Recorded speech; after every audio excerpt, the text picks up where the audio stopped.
जयपुर मीठी कोठी सूरजपोल रोड स्थित आजाद सीनियर सेकेंडरी स्कूल, जिसकी स्थापना वर्ष 1993 में की गई थी, शिक्षा के क्षेत्र में निरंतर प्रगति कर रहा है। स्कूल के संचालक डॉक्टर मोहम्मद अशफाक नकवी ने जानकारी देते हुए बताया कि यह विद्यालय क्षेत्रीय विकास को ध्यान में रखते हुए प्रारंभ किया गया था। उन्होंने आगे बताया कि स्कूल की स्थापना का मुख्य उद्देश्य शिक्षा के माध्यम से समाज के हर वर्ग के बच्चों को सशक्त बनाना है। इसी लक्ष्य को लेकर विद्यालय ने प्रत्येक वर्ष शैक्षणिक और सहशैक्षणिक गतिविधियों में नए कीर्तिमान स्थापित किए हैं। विद्यालय की प्रगति और विद्यार्थियों की उपलब्धियां यह दर्शाती हैं कि आजाद स्कूल सिर्फ शिक्षा का केंद्र ही नहीं, बल्कि भविष्य निर्माण की मजबूत नींव बन चुका है।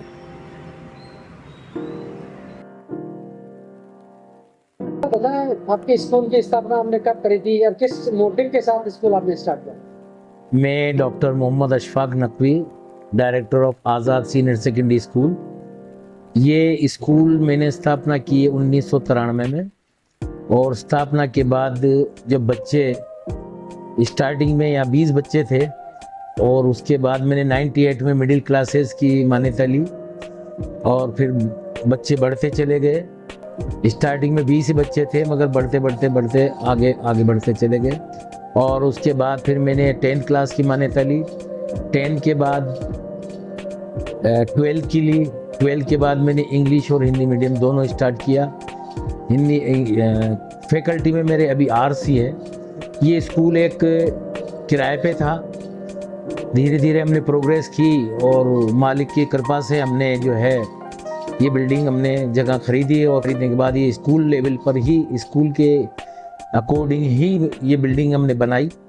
और जब से स्कूल को प्रोग्रेस जब करता रहा, तो ये रिजल्ट भी 100% जाता रहा, और आज भी चौकड़ी के अंदर 100% रिजल्ट हम दे रहे हैं, 10th का भी और 12th का भी। टॉपर बच्चे हमारे निकल रहे हैं।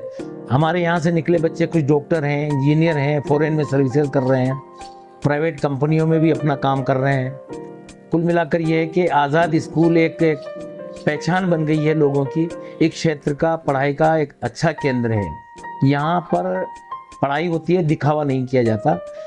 जो अक्सर फैकल्टियों में, अक्सर जगहों में दिखावा होता है, वो यहाँ पर नहीं है।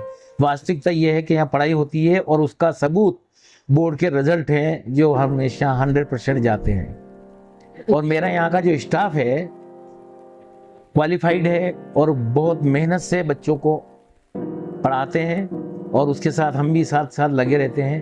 जो हमारा कॉम्बिनेशन ऐसा है कि बच्चों पर छाप छोड़ते हैं, बच्चे अपने पढ़ाई को ध्यान में रखते हुए आगे बढ़ते हैं, और यही वजह है कि हमारा रिजल्ट अच्छा जाता है।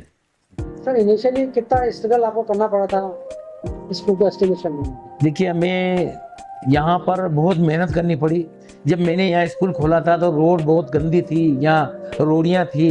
जब स्कूल खोला, उनको हम साफ़ सफाई कराकर एक अच्छा सफाई का केंद्र हमने यहाँ बनाया, और लोगों को समझाना पड़ा कि एजुकेशन क्या है। मज़हब इस्लाम में भी है कि इल्म हासिल करना हर औरत और मर्द पर फ़र्ज़ है, और उसी के तहत हम आगे बढ़ते रहे, पढ़ाते रहे। लोगों को समझ आने लगी। ख़ास करके 90 के बाद लोगों में कुछ रुझान हुआ, 92 के बाद रुझान हुआ कि भाई पढ़ना चाहिए, और पढ़ने के लिए आगे बढ़ना चाहिए। हाँ, अभी भी लोगों में जागरूकता आनी बाकी है, और हम कोशिश कर रहे हैं कि ये एजुकेशन के प्रति हम ऐसी जागरूकता पैदा करें कि जब हमारे देश के प्रति समर्पित रहें, और अपने आप के लिए कुछ कमाएं, और अपना साथ रखें। सर, तब में और आज में आप कितना डिफरेंस देखते हैं? मतलब समय में कितना परिवर्तन दिखा आपको? समय बहुत बदल चुका है। पहले लोग डरते थे स्कूल भेजने के लिए, अब धीरे धीरे लोग स्कूल भेज रहे हैं, और बच्चों की खैरियत भी स्कूल आकर पूछ रहे हैं कि मेरा बच्चा कैसा चल रहा है।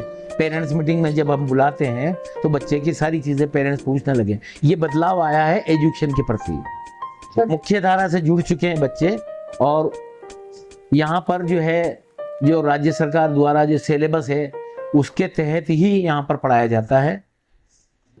सर, आज किस मिशन के साथ आपने स्कूल को स्टार्ट किया था, और आप क्या देखते हैं उस मिशन में? आप तो अपने आप को कहाँ पाते हैं? मेरा मिशन ये था कि मैं शिक्षा के प्रति समर्पित रहूं, और शिक्षा को आगे बढ़ाऊं, और मैं इसमें कामयाब भी रहा हूं। जब 20 बच्चे लेकर चला था और मेरे यहाँ पे 1150 बच्चे एनरोल हो चुके थे, और कोरोना के बाद थोड़े बच्चे टूटे भी, मगर स्कूल बंद नहीं हुआ। ये सबसे बड़ी उपलब्धि मेरी ये है। अभी क्या रिजल्ट जब रहता है, अगर अच्छा रिजल्ट रहा स्कूल का, इस साल किस तरह का रिजल्ट रहा और बच्चों से क्या मतलब आप एक्सपेक्टेशन रखते हैं से?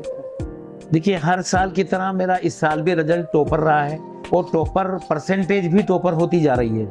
मेरी स्कूल की परसेंटेज जो है 97.23 तक तो पहुंच चुकी है। मेरी कोशिश ये है कि मैं 100% इंडिविजुअल स्टूडेंट तक पहुंचाऊं।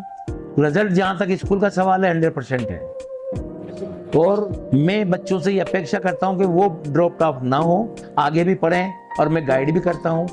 जैसे कि कुछ गर्ल्स को मैं कॉलेजों में लाकर एडमिशन करवाता हूं, घर वालों को समझाकर और उनको हर चीज़ में बताकर कि नहीं, आगे पढ़ना चाहिए, क्योंकि एक अगर लड़की है, एक औरत पढ़ जाती है तो पूरे खानदान को संभालती है, और उससे कई घर संवर जाते हैं।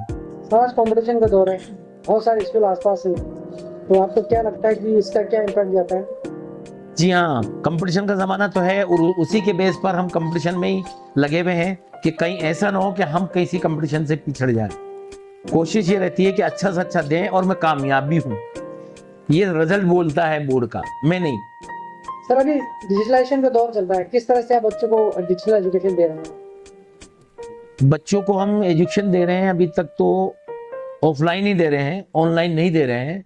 और मेरे यहाँ टीचर जो क्वालिफाइड टीचर हैं, हर तरह की सामग्री हम उनको उपलब्ध करवाते हैं, लर्न के लिए, रिटर्न के लिए, और उनके बेस पर ही बच्चों को तैयार करते हैं। मेरा एक सिस्टम है, जुलाई टू सितंबर कोर्स को पूरा करवाना होता है, फिर अगले 3 महीने में उनको दोहरान करना होता है, अगले 3 महीने के अंदर हम उनको लर्न करवाते हैं मोस्टली लेसनों को, और उसके बेस पर ही हम आगे बढ़ रहे हैं, और हम सक्सेस भी हैं। एजुकेशन का टाइम है, क्या कम्युनिकेशन या क्या मैसेज आप देंगे पेरेंट्स के लिए, पेरेंट्स सेशन के लिए स्कूल के संदर्भ में? जी हाँ, ये न्यू एजुकेशन पॉलिसी जो आ रही है, उसके तहत हम यही कहेंगे कि अब सोने का टाइम नहीं है, जागने का टाइम है, और हमें हर हाल में एजुकेशन को ग्रहण करना चाहिए। और हम बच्चों को यही समझाते हैं, पेरेंट्स को भी ये समझाते हैं कि एजुकेशन अब महत्वपूर्ण हो चुकी है। हाँ सर, अभी नए स्कूल का एडमिशन का टाइम आ रहा है जी, मैसेज आप देना चाहेंगे पेरेंट्स के लिए अपने स्कूल के संदर्भ में? जी हाँ, पेरेंट्स को तो मैं यही कहूँगा कि वो अपने बच्चों को अच्छी स्कूलों में, मान्यता प्राप्त स्कूलों में पढ़ाएं, और ये एडमिशन कराने से पहले ये देख लें कि स्कूल की मान्यता है या नहीं। सबसे बड़ी बात ये है। दूसरी बात, पेरेंट्स को ये कहेंगे कि आप ऐसी स्कूल में पढ़ाइए जहाँ पढ़ाई होती हो, और बच्चों को लास्ट स्टेप तक ये है कि पढ़ाएं, चाहे वो प्राइवेट में पढ़ाएं, चाहे वो गवर्नमेंट में पढ़ाएं, पढ़ाना चाहिए। सर, एक्स्ट्रा करिकुलर एक्टिविटीज कुछ स्कूल के अंदर होती हैं बच्चों के लिए? जी हाँ, एक्स्ट्रा में ये है कि कंपटीशन होते रहते हैं, एम्पायर का होता रहता है, भास्कर हमारे यहाँ पर आते हैं तो उनकी कंपटीशन होते रहते हैं। अभी मेरे पिछले साल जो है एक बच्ची जो है नेशनल लेवल पर भास्कर टैलेंट हट में 1 नंबर पे आई थी, और उसको यहाँ जयपुर में कई संस्थाओं ने सम्मानित भी किया था। तो ये मेरी बहुत बड़ी उपलब्धि है। ऐसे बच्चों के लिए कोई संदेश आप इनके साथ भी, वो किस तरह से तैयारी करें कि हर बच्चा? जी हाँ, हम हर टाइम जैसे जैसे गाइडलाइन आती है, उसी गाइडलाइन के तहत हम बच्चों को गाइड करते रहते हैं, जिससे कि वो आगे बढ़ते रहते हैं, और ये सबूत है कि बच्चे बढ़ रहे हैं। पेरेंट्स का भी मेरा साथ है। सबसे बड़ा मेरा स्टाफ जो है वो क्वालिफाइड और समर्पित है बच्चों के प्रति। ठीक sir, thank you very much. Thank you.